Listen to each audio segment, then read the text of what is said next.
So hello guys, आज हम लोग मुर्शिदाबाद बावनी मस्जिद जाने के बाद আমাদের সঙ্গে এরকম ঘটনা ঘটতে যাবে আমরা তো কোনোদিন ভেবেও ছিলাম না। चलो तुम्हारे বিষয়টা এখানে খুলে বলি। हाँ तो गाइस, मैं 1 बजे सो के उठा था और अभी बज रहा है 3:10। ऐसे ही तो मेरा थोड़ा लेट हो गया था, फिर भी हम लोग जल्दी आ जाते हैं। जहाँ पे बस खड़ा था वहाँ पर, কিন্তু এখানে আসার পর এরকমটা হয়ে যাবে আমি তো কোনোদিন ভেবেও ছিলাম না। আই মিন এইখানে আসার পর দেখছি তো এখানে দুটোই বাস টিকটি চালাতে ফুল হয়ে গিয়েছে। আর আমরা দাঁড়াই যাবো গাইস। আর একটা কথা, আমার দিকে তো এরকম দাঁড়াই যেতে খুব ভালোই লাগছিল, কিন্তু এ নাকে দেখছো ইয়ে হচ্ছে একটা মিনি ব্লগার।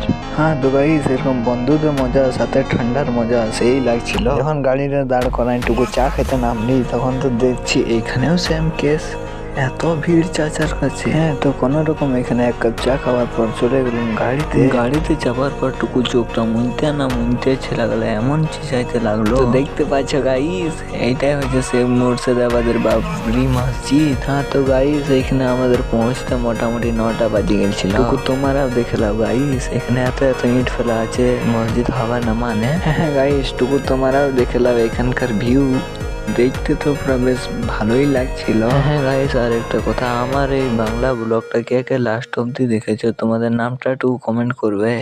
আর এইখান থেকে আমরা গিয়েছিলাম হাজারদুয়ারির ব্লগটা দেখার জন্য আমাকে ফলো করে নাও গাইস।